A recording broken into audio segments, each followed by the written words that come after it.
Right, let's hit that go live button. Do. Nothing important. I was just playing board games. Right, we are live. And that means it's time for me to read out the following. You are listening to Let's Go JoJo, the weekly JoJo's Bizarre Adventure podcast about weekly anime from Dynamite in the Brain and Secret of the Sailor Madness. So come along and hang with the Let's Go gang. It's Dwayne. Hello. There's no Niall this week, but there is me, Brian. Hey. And on this episode, we are covering anime that aired the week of November the 27th to December the 2nd, 2022, starting with... I was going to say the Solitary Exception, but the Solitary Exception will be the second thing we do, because actually JoJo's did come out during this week. Yeah, for once we're on time with JoJo. This is the 1 week. Well, I think 2 weeks. I think. Both of the seasons, yes, as it were. JoJo's Bizarre Adventure, Part 6, Stone Ocean, Episode 25, Bohemian Rhapsody, Part 1. We get a quick recap of events from, I guess, for other people 4 months ago, for us last week. Yeah, because it's basically like this is the part. I mean, like it's obvious from the way the plot's been going. This is the start of the second part of the arc. Yes. The point being that the prison bit, and now we're out of prison bit. So we're on the out of prison bit. And if you watch the trailer, then it gives so much stuff away. About even stuff in this first episode that's not revealed. It's like, okay, that's who those guys are. So then we check in on... Do we check in on the two lads first and then Poochie? No, it's the two ladies and the kid first, because that's it. Yes, the kid is excited. It's like, are we going to go on a bus? I've never been on a bus before. I've grown up in a prison. But they're kind of all hopeful, and after breaking out of prison, even though it has been announced on the radio that there are 2 escaped convicts and soon to be 2 more escaped convicts. Yes, I wasn't sure whether that was referring to the 2 ladies, or whether it was referring to the 2 guys who break out using far less subtle means. Because they've essentially just been allowed out of the prison by the chief warden, who they beat the shit out of, and is using her stand ability to mess with the minds to make people not be able to see them just walk the fuck out of there. Yes. Yeah. Whereas the other 2 presumably just had to strong arm their way out of prison. Well, one guy can dive through things and clearly climb up those things, and the other guy can possibly fly. It's debatable as to all the uses of weather report. Maybe there's just incredibly thick fog and they just walk out through that. It could be. Then we can check with Poochie, who is constantly seeing the number 3. He's on the 3 whatever, like on the address. He's seeing like 3. The number 3 come up on multiple signs and multiple things. He then sees 3 comets. So he's thinking, okay, 3. I gotta keep an eye out for 3. These are the signs I need to watch out for. Yes. We also... Anasui notices that Weather Report has a star-shaped birthmark on his neck. Just like the baby had. He knows the baby has that. He knows that... Jolene does he know that? I thought he didn't know that Jolene had. I thought he knew that... Oh, he knew that Jotaro does, and Jolene's father had the same mark. Yeah. But he doesn't know what Jolene's back looks like. As much as he'd like to. Yes, of course. Yeah. So he's worried about the familiarity, and obviously this draws into... Wait, what? Is this familiarity? Yeah. So, Poochie's taking a taxi to Cape Canaveral, and it breaks down outside Orlando. 3 miles, and that's where the 3... So the meter is at $33.32. There's a copy of the 3 Musketeers, and he wanders over past a hospital where there are 3 men being brought in. One's been like a robber who's been shot in the leg by the cops. Another's a guy who's on a shitload of drugs, as far as I can tell. And what was the third guy? Like a gang member or something like that. And out of them fall 3 objects. 1, the bullet that he was shot with. 2, his ring. And 3, what was the third one? They all roll off and hit Poochie in the boot. And he's like, okay, these 3 guys. And then the guy who is on a lot of drugs takes him hostage with a scissors to his neck. Right in front of the police. Yes. And does he Poochie forces him to stab him? Yeah, he kind of forces himself onto the guy's blade, and he's like, "Yeah, you see, it's destiny. Like that could have severed my carotid artery or something like that. But Yes. it didn't, meaning that this was fated. Do you believe in fate, guy who has stabbed me in front of a lot of police?" And that guy's freaking the fuck out, understandably.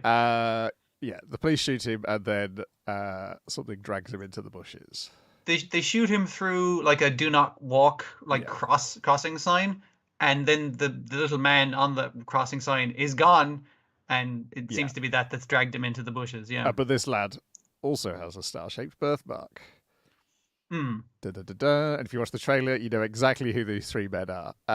It gives it away in the trailer. I'm glad I haven't watched the trailer then, because yeah, I prefer the surprise as to what the fuck is going on. Yeah. I was like, well, that's that explained then. So yeah, Annecy weather reports are hiding in a public toilet. And they help an old man whose groceries are spilling out of his bag. Because his hips at him because of this rain, and weather reports like, well, I'll stop the rain immediately on you, and the old man decides to return the favor by giving him a lift in the back of his truck, which sounds mean up until the fact that obviously for him the rain is clearing. Yes. And I'm just looking at this summary that someone else has written. And I was like, I missed this as well as them missing it. That a figure was gone from the bathroom side. Yeah, no, it lingers on that. The little man symbol on the men's toilets that they're hiding in, which is nice. Like it's a nice bit of adding to foreshadowing. Yes. Yeah. Before we're in the back of the truck, and then all of a sudden there's little things running around in the back of the truck. Addison captures one of them, and it's his favorite character, Pinocchio. Like they're talking about is like, hey, there's a theme park up the way. Have you ever been? I was like, it's got a really famous. You don't have any memory, so you probably wouldn't remember. And he's reading some magazines in the back, and it's like, there's no pictures in this Pinocchio book. What's the deal? It's because there's Pinocchio running around in the back of it, like a little creep. He says he's on his own, but then his nose grows and stabs Annecy with his nose. I apologize, that was a lie. And by telling the truth, his nose goes back. Turns out there's also 7 dwarves in the back here, and also Snow White inside a box. She didn't get poisoned by the apple.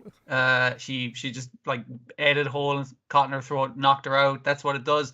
We love Snow White. She's our favorite. It's not a weird sex kink thing though. So we're just gonna lay that out there. We're the 7 dwarves. Hello. And then sometimes for all this nonsense, as Pinocchio's really trying to convince Annecy that he was his favourite character when he was a little boy, that it becomes clear that Annecy's soul has become detached from his body as he goes, What's that below the truck? And he goes, hang on a second, that's me. Yeah, because he notices Weather Report trying to read a book, and obviously Weather Report's from his memory of not existing. He doesn't remember ever reading this, and he sees, oh my god, Annecy's hanging from the back of the fucking the rear axle, just flopping on the road. It's like, oh, I gotta get this old man to stop, old man. And so he's like, how am I hanging out the back of the thing? Where's the old man? Oh, the old man is not driving the pickup truck. He's doing both. He's driving the truck and he's at the back of the truck as well, reading a book. Things have gone very fucking weird, and obviously the pickup truck crashes, and Annecy goes flying, but out of the axle of the back of the truck. Yes. So I guess he's okay, but also he's there watching this happen and going well, this is super fucked up right now. Yeah. Snow White has also gone flying. Where do they say she's ended up inside a restaurant or something? Yeah, I think she's in a burger joint or something like that. So the dwarves are going to sort her out. Yeah. Because it appears like everybody has their personalities of the characters, so it's not like they're playing. Yeah. It's not that the 7 dwarves are evil; they are good. Pinocchio keeps stating, "It's listen, I have no control over this, man. I know roughly the rules, and what I said was technically a lie, but I wasn't trying to catch you out. I was just saying, please don't kill me. I'm beloved by children all across the world. There's going to be 3 movies of me coming out this year, man. It's fucking. I'm a very important character." Anyway, Annecy kills Pinocchio. And then the old man turns into the big bad wolf from Little Red Riding Hood, and he gets killed as well. I believe he has his head cut off. But he says that's how the story goes as his decapitated head goes flying. And he's like, you said story. Story. So I finally pieced it together. And then unfortunately, he sees Weather and his body driving off. Weather and his body and Little Red Riding Hood going off in a bus. He's like, oh, fuck, they're getting away without me. It's a weird one. Also, we hear that Pinocchio was right.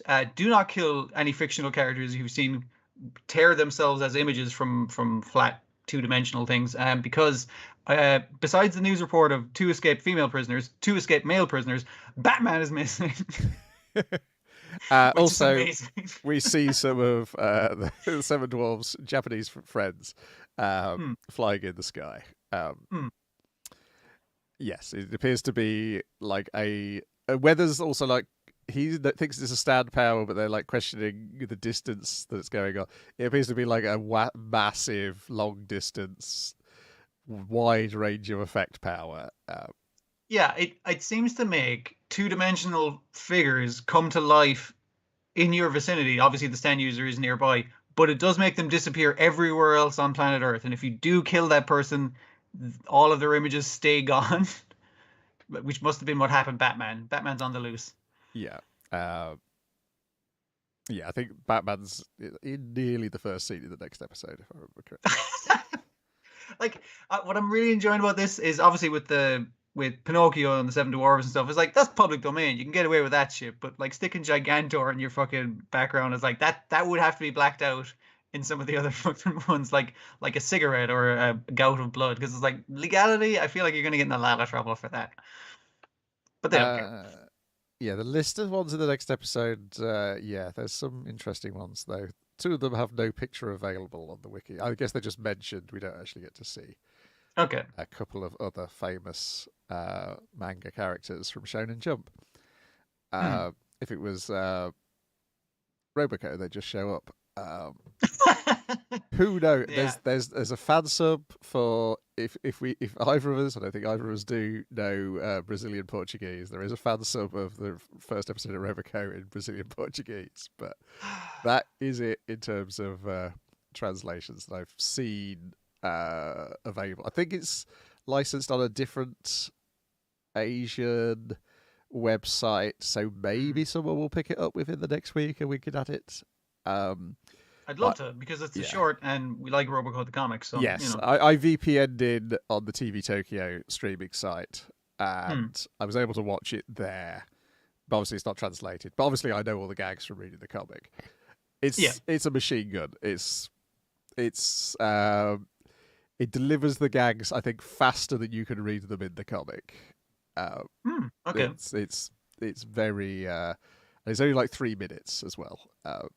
It's bang, bang, bang, just being bombarded with gags. So someone please pick it up, and then we can have 2 lots of things next week where we're discussing characters showing up in a show that they do not necessarily belong to. That is it for JoJo's Bizarre Adventure this week. Then we got Tatami Time Machine Blues. Why have I put 4 in? We're on episode 3. Why on earth did I do that? We're on episode 3. Don't read what it says in the episode description. So essentially, this is it feels like fairly slight. It's them avoiding themselves in the past. Yeah, it's Back to the Future 2 when they're redoing Back to the Future 1. That portion. Yeah. So essentially, it's the lads end up at the bathhouse in the bathhouse scene from episode 1, and they realize, we're the 3 guys. The customers who. Because when we came in here, there were 3 guys here, but we're already here, and we're about to come in, so we must be the 3 guys who are already here. And the reason that they've done this is the two of the idiot fucking guys are like, I'm gonna fucking find that motherfucker who stole my Vidal Sassoon. And it's like, it's clearly you. And it turns out he is the guy who stole his shampoo. Yeah. Yes. The so many of the almosts with Higuchi seeing himself though. It was like incredibly close. The thing is, he's a fucking moron, so it probably would have been fine anyway. It's like, what a handsome man you are. Thank you. Same back at you. Either that, or he's just is he an idiot or is he a true genius that he gets to spend his entire life in advanced education? Yeah. Just He must be on some kind of fucking crazy grant system. Is all I'm saying.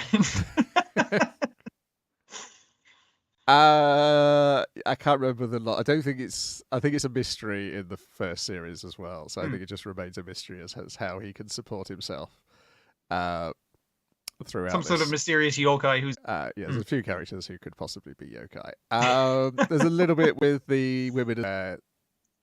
She gets the dental nurse to say the thing at the particular time they remember hearing it. No, you were here. It's like, no, I wasn't here. It's like, well, you're here now, so you have to go into the bathhouse, and you want to just written onto the fogged up mirrors. Just like say something about, just say anything, just talk. It's like bathhouses sure are neat, like really forced kind of like dialogue, which is what it sounded like when we first saw them in that. Which is just funny that you kind of get the flat affectation of it. And it does explain, it's like when they went back in time, that was her that we met yesterday. That was her from tomorrow that is there now. Yes. So it's already like, yeah, you don't need to solve anything. Like, this is a self-fulfilling loop. Everything you do has already fucking happened. And even with your man, we have going to the book mart to try and ask out the girl, and we have your man following him to try and fuck with him, and we have following him, following to like, and kind of watching himself going like, what the fuck am I doing? What am I doing? Is like, and your man's like, well, we have a time machine. You could ask her out now. And he's like, no, destiny is already written. And it's like, it's clear you've already asked her out. Some version of you has already asked her out, just not yet. As I'm sure Niall would point out if he was here, this is an even slighter episode than last one. It's about 15 minutes of actual content in it. Yeah. I think it's like 17 minutes with the fucking credits and everything. Yeah. Which is fine, but I do wonder. I'm beginning to wonder now if this would actually play better as a movie. But then again, there's like 2 episodes worth of extra material, I believe, in this approach. So, who knows? I'm still enjoying it. Oh yes, yes. Yeah. I'm just curious as to how it plays as a movie. Hey, if they release it, I will buy both versions. Don't worry about that. Okay. Because it generally looks right. There's some great stuff with like the sunlight and shadow. I only noticed it this time around as well because I guess I'm viewing it the bookmark the second time. All the trees and all the light and shadow is done with book inlay textures. That was a really nice touch. I hadn't spotted that the first time around. So going back to the same scenes, I'm seeing things I hadn't seen before, which is nice. Yeah. Of course, still no closer to either fixing the air conditioner or preventing the air conditioner being fixed. Yeah. It is pretty much running in place for the most part, as they just observe themselves from the previous day. Then we've got Pui Pui Molcar episode 8, Useless Us, where we meet. Let's get this Molcar's name. I found the page. I kept calling him Old Man Molcar. Nervous old man. It is Doohoo.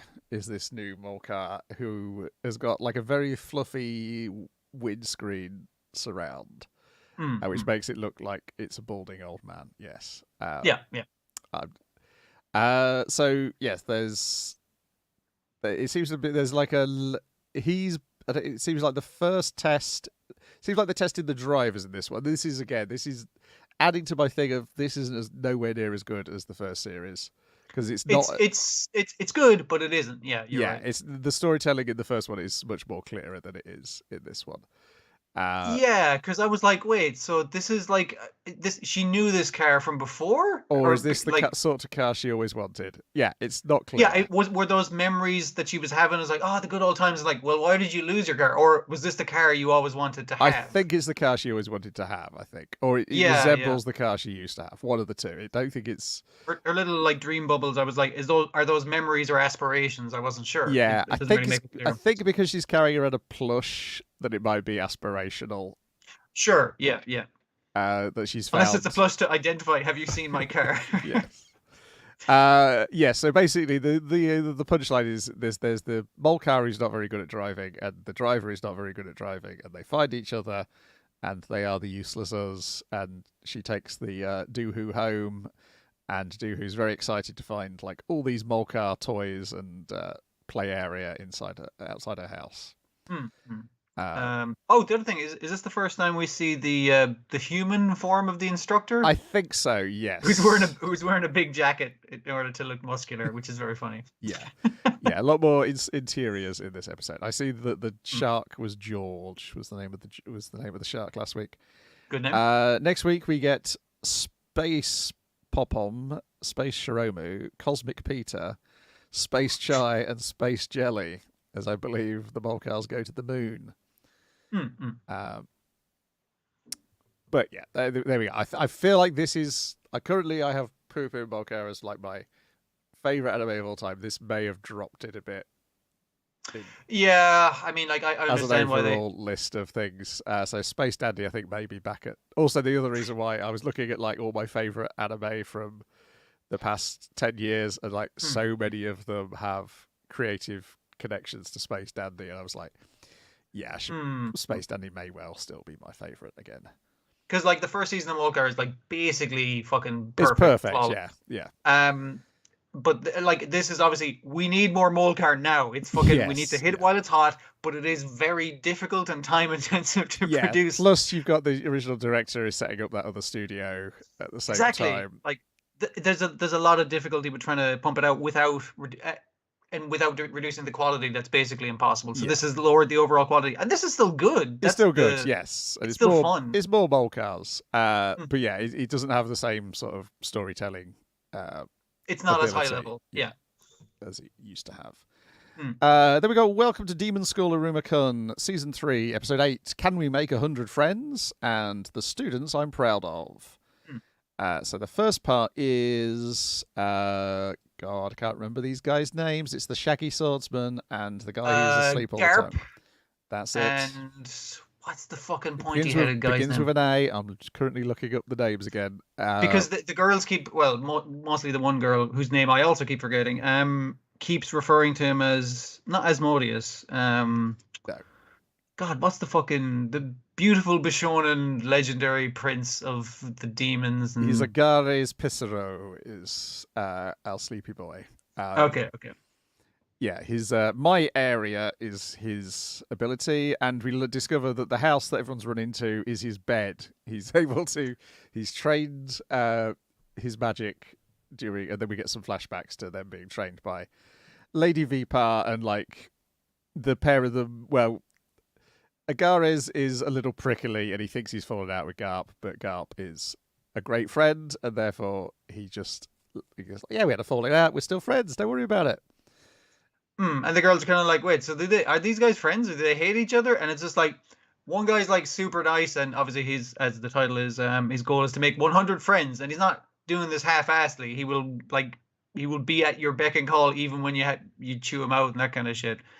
He's just a super nice guy. Obviously a bit too nice because he keeps inviting people into his bed or castle or whatever you want to call it. Yeah. The fact that it's his bed makes it like that. It does seem like you're overstepping the mark a little bit, inviting all these women into his bed. I mean, like, they're into it, but yeah. Yes, particularly the one-eyed horny demon. Yeah, so it's all about like it's another one of these short ones where it gives you like, oh, here's a recap of the training. And then the second half is all the teachers discussing their students, and essentially it's a chance for Sullivan and now I can't remember her name, the pink-haired demon who's got a crush on him.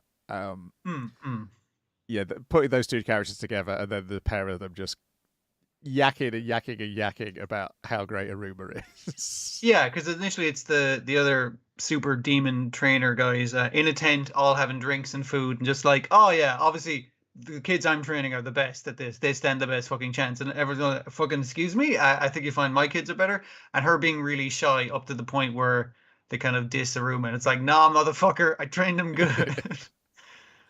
Bashiko, that's her name. Yeah. Yeah, because obviously, it's quite funny that she has this crush on Sullivan, but now she's got this thing which connects her to Sullivan. So it's great for her as well, and it's great for Sullivan because his number one favourite thing is discussing how great Iruma is, and now he's got another person on his side. Because he's expecting every one of the teachers to say it now to talk about the next greatest student, and it's like, Iruma, we're going to talk about Iruma, and it's just like, no, I'm going to talk about the one I'm training. And he's like, oh, kind of disappointed. I do like the way the butler kind of, they keep coming in and going like, are we going to talk about Iruma as well? Yeah. But in the super subdued way they do. And then we quickly check in on everybody's gone to bed, sleeping, recovering their energy for the next day, except there are a few people who have not gone to sleep, and then we check back in on the 4 maniacs who have got on their magic beast hunting competition. The guys who were actually in a shonen fighting anime, unlike the rest of the characters. Yes. Like people tucked up in bed, people wrapped up in magical beasts. I did like the green-haired teachers. Like he makes that one appearance to cheer on Lead during that party. Lead and Iruma have just covered themselves with a single leaf. That's all they're sleeping under. It's the best. They seem to be doing the worst. They are at 0 points out of the whole class. So, I mean, like mostly because some of the other class stole their points, but yeah. But they are happy because they've spent a day convincing themselves that you can be happy living in such a terrible condition. Which I guess is Iruma's number one skill, is convincing himself that he's happy doing something terrible. That's how he's lived his life up to this point. Yeah. So more fun stuff. I like these split episodes, and the fact they're filling in all the backgrounds now of all the Misfit class. It feels like way less filler because they're kind of like doing a little bit of this, a little bit of that, and you don't feel like any of it's stretched thin. Yeah. Then we got Spy Family, episode 21, Nightfall, and First Fit of Jealousy, but mainly Nightfall, because the last bit is Nightfall. After the credits. Like I like the episode had clipped along so long, I was like, oh, that one really flew by. That was very short. And then I kind of looked at the clock. I was like, wait a minute, there was more to this episode. So we introduced to Nightfall, who's another spy. It's the nurse from the hospital. Is she Fiona Frost? Is that her name? Fiona Frost. I think she's a secretary in the hospital. Yeah. Yeah, so like obviously in control of information, can pass this stuff onto Twilight, and she's got a real frosty demeanor, like her thing, because obviously she's saying to the handler, it's like, I'm gonna go and take the place of the wife in this whole scenario, because this thing's bullshit, and everyone everyone at the office, everyone at the spy place are like, oh, she'd screw over Twilight's mission just to get the credit for herself. Oh, she's a cold customer, don't mess with her. And then we eventually find out what that is. Yes, she's supposed to go see Lloyd and tell him about this other mission that requires the pair of them, but to not let that interfere with the ongoing mission. That was always a long-term one. It's like that's proceeding normally. Don't worry about Twilight. He's getting it done. And then as she's leaving, she says this thing about replacing Yor, and then the handler goes, "Well, no, don't do that." She's leaving. That'll be really suspect if Yor suddenly fucking dies and then is replaced by someone. It's actually really good that she's from the country that we're infiltrating. That makes us look more legit. So she goes to return Anya's magnifying glass that she left at the hospital. And then there's like sort of a tense conversation between her and Yor, and she like puts a bit of doubt into Yor's head that she's not living up to her responsibilities as a wife. Then Lloyd returns home with Anya, and then we get walking the dog. Yeah. When we get the reveal, if you haven't guessed already, is that Anya then reads Fiona's mind and just gets this "I love you" from her about what she thinks about Lloyd.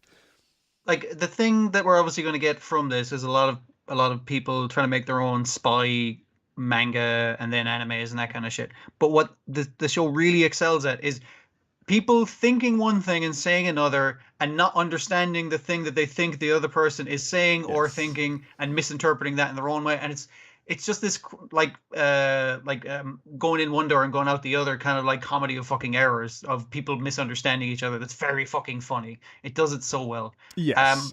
Even in like, I had to pause it a few times because there's so much text. Like where they're having the regular conversation about what's available in the shop. Oh yes, they do the thing which I've only ever seen in the role-playing game Over the Edge. Of I can't remember what they call it there. I think like Sir talking or something, where you're saying one thing but your lips are moving in a way that you're having a different conversation when you're reading. It looks like it's nearly bad animation where they're just like not to what they're saying, but and at one point they just stop because they're arguing by like miming at each other. Yeah, it's pretty funny.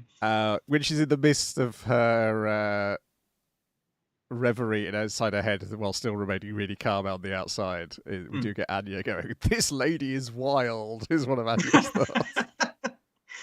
Yeah, Anya does a further probe on her to see if she's an enemy spy because she seems really mad at Twilight. But no, she is really into him and wants to marry him for realsies. Yes. For fakesies and then for realsies. And then Anya starts giving Yor some positive reinforcement so she doesn't think that she's bad. She's a bad wife and mother.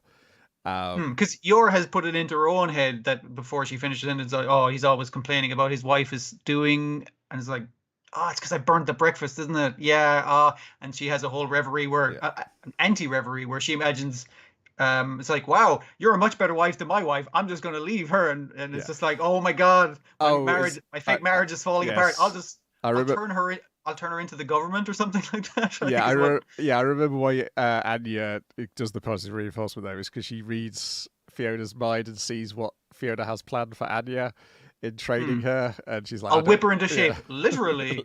Yeah, I don't want any of that. And then we get a flashback of why Fiona's like this is because there was just one line that Lloyd said to her, and then she took it overly seriously, even though Lloyd was like, don't take it, you don't have to go that far. Yeah. She didn't hear that bit. As a spy, never show your emotions. Keep that shit deep inside and have like a fake persona on your face. And it's like, all right, I will never show any emotions ever. And he's like, well, don't go too far. Like, he says it immediately after, but she takes it entirely to heart and she never wants to show any emotional thing, which is why she has resting bitch face at all fucking times. Yeah, it feels like she never hears the last sentence in a discussion because you've got she's taken in the first one. She's like she's etched it into stone in her memory and has not listened to the end of the fucking conversation. Yes, because we have it twice in this. Handler telling her not to do the very thing she spends all episode doing, and then the flashback to her taking the wrong message from her training. And then Lloyd chases after Fiona to give her an umbrella when she walks home in the rain. And it's a nice bit of stuff because she's reacting to Twilight's his fake smile. I've seen him on all these personas and shit like that. And then she's worried. It's like, is that a real fucking smile? Is he happy in his fake marriage? Does he love his fake wife and child and dog? But then she's still glad it's raining. Yeah, she's given herself this melodramatic narration though about it's so good that it's raining that she can't see me cry. And then the second half is Anya and Bond are watching animal cartoons, which Lloyd switches off because it's an incredibly grim cartoon where penguins are getting shot. It gets so violent, very quickly. And then Anya wants to sleep with Agent Penguin tonight, and Bond gets jealous and tears the plush penguin up. And then Bond is ashamed that's what he's done. Yor attempts to fix Agent Penguin, of which the response is he's even deader after Yor's attempted to fix him. You've done more damage. Damage is the thing you're good at doing, unfortunately. Luckily, Lloyd uses his, I assume, battlefield stitching skills to fix Agent Penguin. He looks a bit Frankenstein-y now, which is... Yes. But he's like, scars are badges of honor for a soldier in a war, and it's like, oh fuck, badges of honor. All right, you've sold it to me now. Yeah, and they catch Bond stealing something out of the kitchen, then they smile, and then Bond comes in, and he's bought a present of peanuts to apologise to Anya.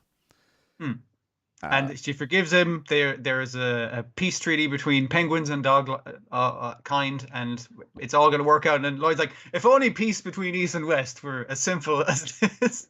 It's like, it's a nice short. It's a good bit, and also we get several bits of Bond actually talking. One, in his mind, and two, he's saying the word jealousy as a dog, which is very funny. Dear. Another fun episode, as you said, that first, for something which is essentially mainly just a conversation between people in a living room, it does go incredibly fast. Yeah. Then something which is not a conversation between people in a living room is Pop Team Epic, Series 2, Episode 9, Bump Boo Crusaders. We open, though, with a Super Deco company where Popico has killed somebody as a bit, but it's just a bit. It's just a bit. It's fine. I'm just burying him as a bit. So that makes it legal.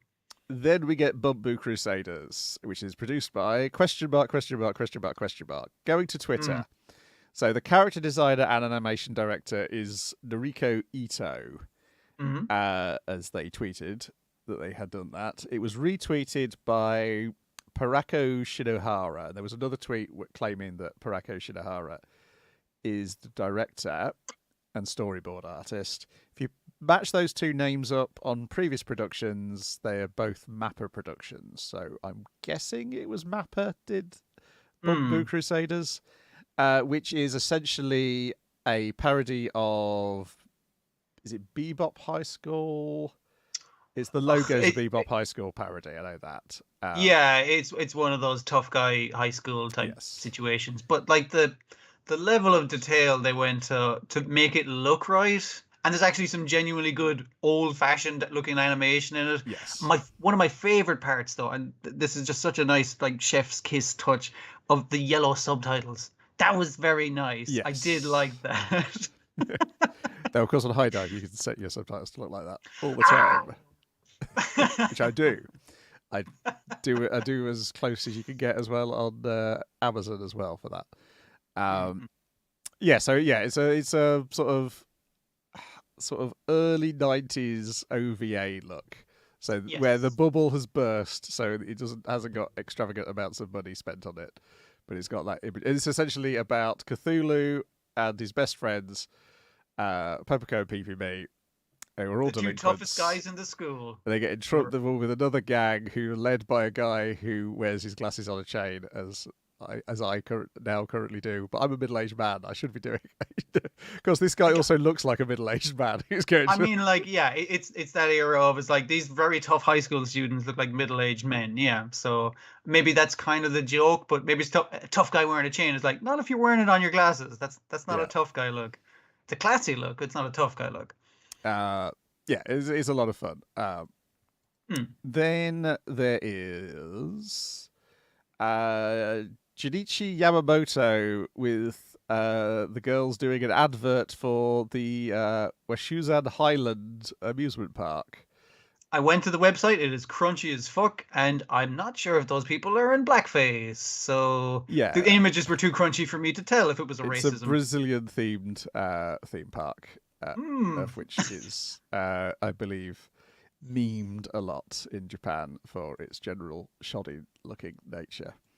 There we go, Kamikaze Douga 1, where Popico wants to know from PPB, what is she best at? Running, hitting, and fielding.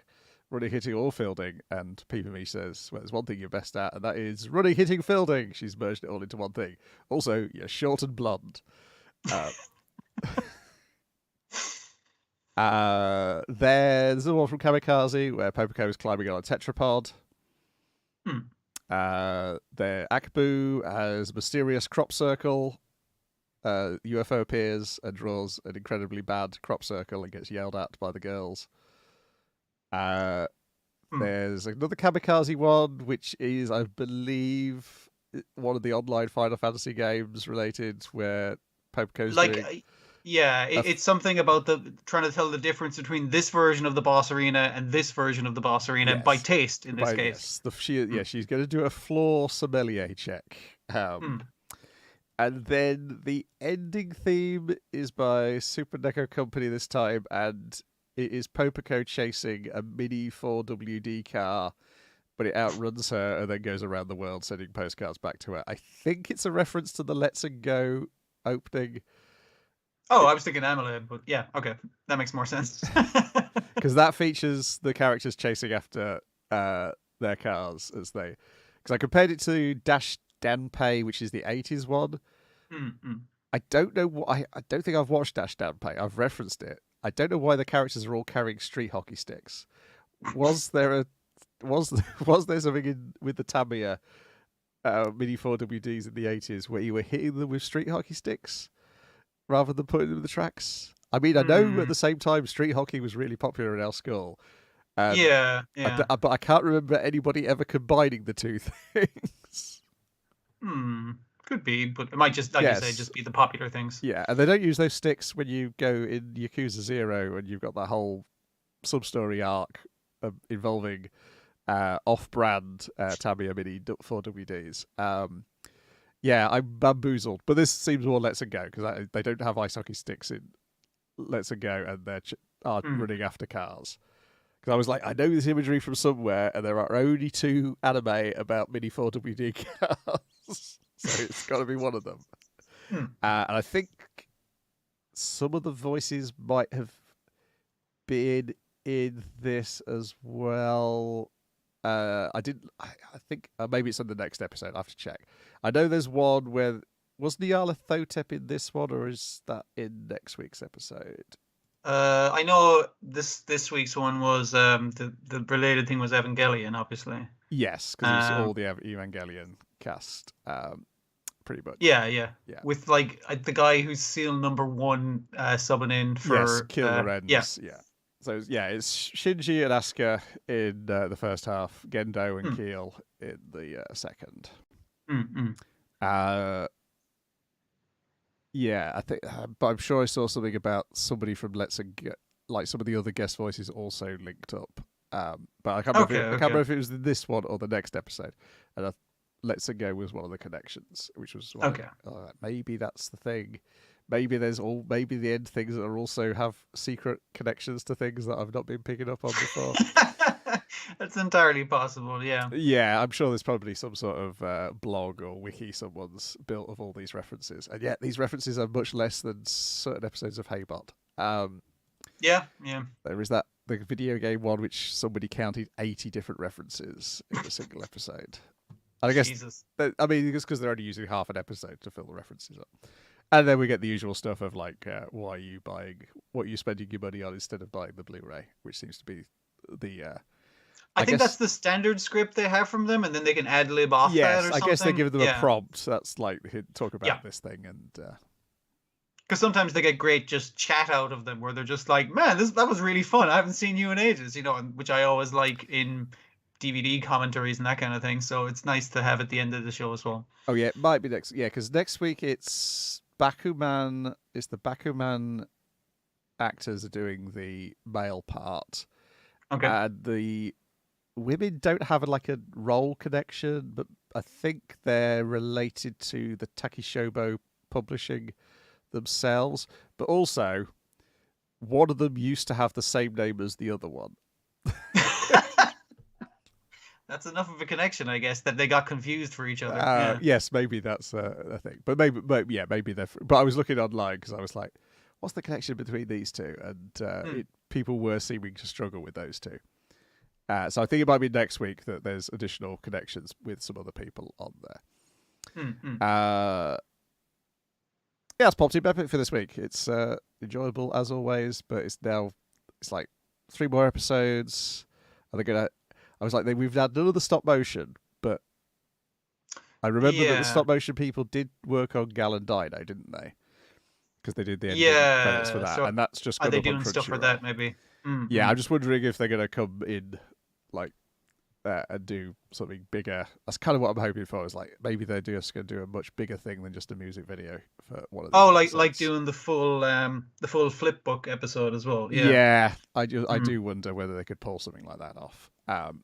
That's what I'm hoping for. I won't be disappointed if it doesn't show up. But I was like conspicuous by their absence. So I was like, but yeah, they still did work on Gal and Dino, so there must be still some connection there. But yeah, Gal and Dino is now on Crunchyroll. So if you didn't watch it because it was on Funimation, you can now watch it on Crunchyroll, and you can be bewildered. You can watch and you can try and spot when COVID hit, based on the changes to the live action segments. Yeah, I mean, again, the advantage of being in a giant dinosaur suit means you're COVID compatible. Yes, but there is that one episode where it's just that stand-up comedian doing stuff for a quarter of an hour in a room on his own. Yeah. And then presumably a cutaway to Dino reacting to him in a different room, or the same room but on a different day. On a different day, yeah. Yeah, I was like, oh yeah, it did go a bit. It started off weird, and then somehow COVID forced it to go even stranger. But not really have the ongoing plot. Then finally, we've got Mob Psycho 103, episode 9, Mob 1, Moving. In which, God, what's her name? It's the girl he's in love with, his old childhood friend who doesn't seem to remember him. Shirase? I can't remember her name. Yeah, that's not right. No. So she's moving away, and so Bob's trying to psych himself up to ask her out before she goes away. And like half the school. So, well, yes, it appears to be like the majority of the boys in the school were also in love with her. And so it ends up there being a massive queue to people like to try to confess to her behind school, and she's like, "Fucking, I gotta get this fucking shit done." And Mob's trying to get advice on how to do it. And one of them, I think, is sensible. Don't go now. It's just a conveyor belt of rejection there, man. You're just gonna get caught up in the gears. Yes, it's Misato. Yeah. So first of all, he goes to the telepathy club, and initially to the body improvement club, because they're standing there and they're big guys, so they've kind of blocked the telepathy club. And it's just like, oh, what's your guys' experiences like? The joke being no experience. They are about improving their bodies, hopefully to get a girlfriend, but that has not worked out for them so far. Yes, it turns out, everybody that Bob knows is essentially single and is of limited assistance. I'm just going through them, and I the only people I can think of are his mom and dad. I think that's it. Yeah. Yeah. So they're no use. The telepathy club are no use. The telepath also shows up. He's also thinking of going and asking her out, and they're like, "Would you use telepathy?" He's no. It's like still framing him as he's a bit of a jerk, because particularly the thing he says about Tomei is like, what would Tomei know about what a woman wants? And she's like, hey, what the fuck? And turns out he's right when her advice is of no use as well. No, absolutely no. He was quite correct. He's a good judge of thing, but he's not going to use his telepathy to be a creep. He decided against that. It's kind of like the kid who was a bully in school realizing, I'm not going to be that. I'm just going to be generally kind of negative, but I'm not going to like actually bully anyone or something. Yeah. He's a good kid as well. Yeah, so gets their advice. Then he goes to the office next. First of all, he meets the photography club woman, and she's like, she gives him some advice, but then she's like, why do you want to ask her out? And then see, her advice is solid, but it does send him spiraling when it's like, what do you like about her? Yeah. And he's like, I don't know. Yes. So he has to go ask his master, and his master's like, okay, so you're too distracted by love-related stuff to do work. All right, let me give you some advice. And he's like looking it up on his phone, and your man does spot him looking at it under his phone, but he thinks like, oh, you also have no experience in these matters, do you, master?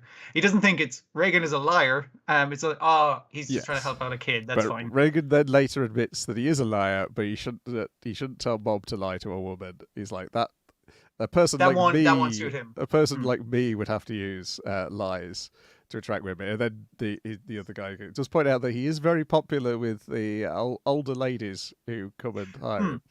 He's very popular with the ladies, and Reagan's kind of like bizarre. It's like, wait, you never had a high school crush? He's like, well, I didn't go to school, you see. So not really. The other thing is Misato's like, she doesn't understand because she doesn't like Tsubomi. She thinks Tsubomi's not a nice person. She because Tsubomi's like nice and friendly to your face, but there's no warmth there. There's no letting people in there. So she thinks she's kind of cold. Yes, that's her impression of her anyway. So she gives Bob the advice, but she's like, she does, and she does question it out loud as well. It's not like she's holding that back herself. No, not at all. She does not hold back as a character. Yes, that's true. Yes, go enjoy this cult that looks like you. So there's also the thing of like, Reagan's hard on himself, and you're like, oh my goodness, I guess if this series was going to go on much longer, then there's a chance that Reagan would dimple is the destination of Reagan's personality. Unfortunately, there's a bit of self-loathing going on there. Then he runs into Hanagawa because he's also wondering, because there was like Misato suggested getting a new haircut, and that's the. I know Misato, Tomei suggested that was her only advice, was getting a haircut. Yeah. Get a fancy haircut. That was their ad break thing as well, where different haircuts on Mob, which is pretty fun. What's Hadegawa's advice? It's generally good advice, and then they it is good advice. It's just like relax your shoulders. Get like, presents. Yeah, but like bring something nice and stuff. His other advice is, come on, I'll take you clothes shopping, which Mob steadfastly refuses politely. Because he was terrible advice before. Yeah. So he gets the flowers, then he's followed by the floral kinesis guy who gives him a better bunch of flowers to take instead. Yeah, I'll trade you. It's just like that's I know that's all you can afford, kid, but you did me a solid by defeating me back then. He's got his confidence, he's got his present, and then he has to go and save a child from being hit by a truck, and he's killed. But it's initially like he uses his telekinesis to save a cat. Yes. And it's just like slows down the tires, and it's all nobody notices. It's great. But while he was picking up his bag after saving a cat, he has to throw his body into the fucking fray to save a child, which is just like, damn, he's too good a kid. Yes. And he's bleeding out on the street. Yep. That's the end of the series. No more. It's Minky Momo all over again. Which I'm sure is written as a Minky Momo reference, but if you look at the comments on the episode on Crunchyroll, everyone thinks it's a isekai reference, which of course, whichever isekai did it first was also a Minky Momo reference. Yeah, I think that was the first one to have the super dark ending, wasn't it? Well, it's not actually the ending, but it's like it's the way it goes super dark. It's a heading towards the ending bit, yes. Yeah. Out of nowhere, your main character gets hit by a truck, yeah. I think there's just so many isekai, which...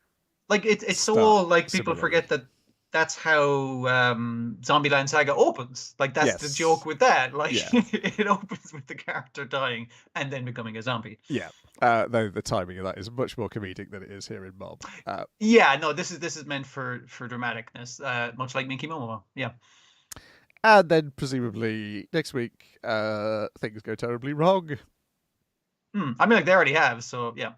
Yeah, I assume it goes wrong on a let's blow out the visuals one more time. Yeah.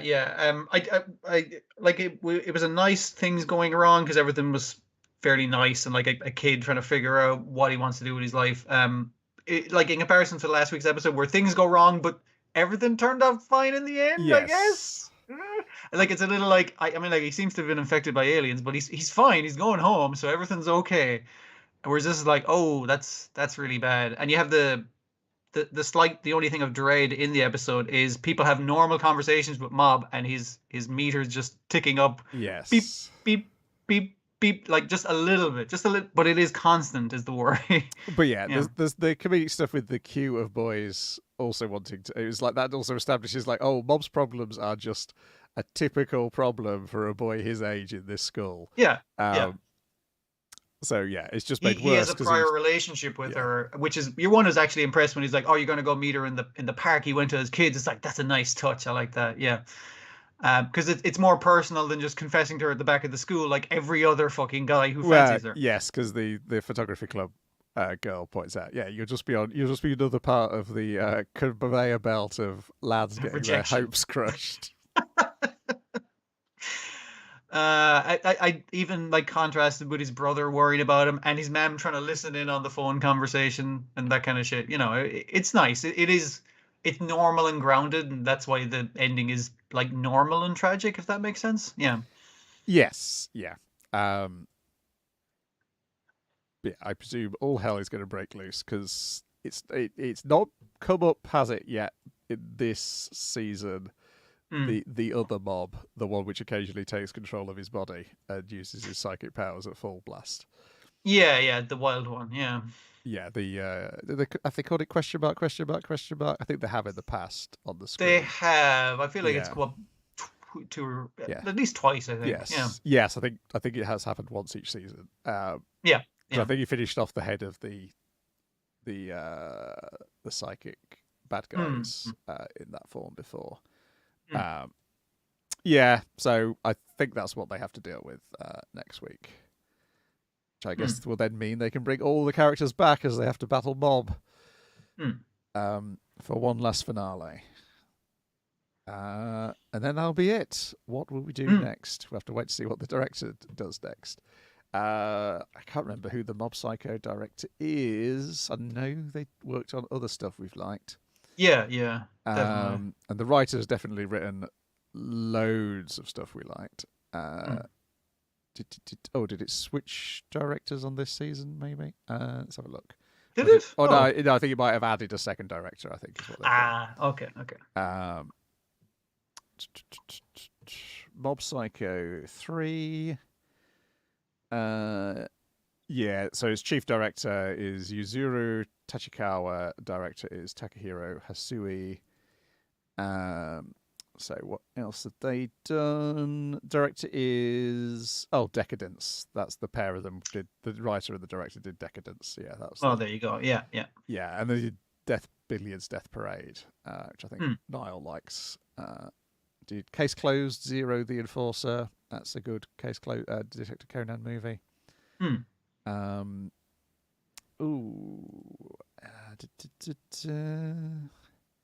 I hadn't realised The Blue Giant was a movie. That makes things a lot easier. The jazz manga, he's directing that as well. And then the other director from this season did a bunch of stuff on Bungo Stray Dogs. On the ones we liked or the ones we didn't? They're later episodes, so I think a mix of both. Okay, fair enough. Anything else? Cow on Tuesday. I need to finish watching that. Yeah. I don't think I finished that as well. Oh, did 4 episodes of Skate the Infinity. I mean, that is other things we have liked. So yeah. So in general, it is because I used to be that I was like followed directors, and it felt I was feeling the other day like, am I not following as many directors? And then I went through the list of like the past 10 years of my favorite stuff, and I was like, yeah, I guess I still am. It's like by accident, you're and kind of following deliberately. Shingo Natsumi's the guy I think now where I'm like, if there's a Shingo Natsumi show or anything else he chooses to do, I'm fully on board. As we are, we've got Time Machine Blues at the moment. Right, that's it for this week. Next week, fingers crossed, maybe we'll get Roboco. Everyone, put your hearts into it and make it exist as a reality. I mean, like, it doesn't fucking help that the Robocop comic is constantly referring to the anime. Yes. It's just like, fucking stop teasing me. Yeah, this week's chapter was entirely devoted, well, not entirely devoted, but essentially the purpose of it was to remind you when it was on. It's the characters talking about the episode that happened, which is a recap of the first comic, and no, it isn't. They keep getting it wrong, and that's the joke. But I'm just like, I haven't fucking seen it. This joke doesn't fly on me. I want to watch the cartoon. And it reminds you if you missed it, because I think the comic came out like hours after it, and it was like, you can still watch Extreme In. I was like, I can't. Well, I can if I go and don a digital moustache and pretend to be from Japan. Yeah. But yeah, I was like, oh, so frustrating.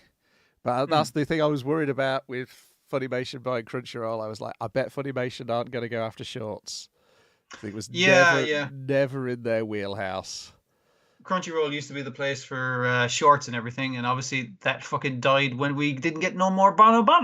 Well, I think it died when we didn't get the things which came after with a dog and a cat. That's true. Yeah. There was a bunch we were missing out after that. Yes. I think some of them might have been... some of them was really odd, because I think one of them was like a short related to a show that they do have. Anyway, it is frustrating. Come on, people. License shorts, or people who are licensing shorts out, make it cheaper to license so people license them. It's shorter, so make it cheaper. I don't know. Fucking, yeah. That could also be the issue. That maybe they're not value for money in terms of licensing.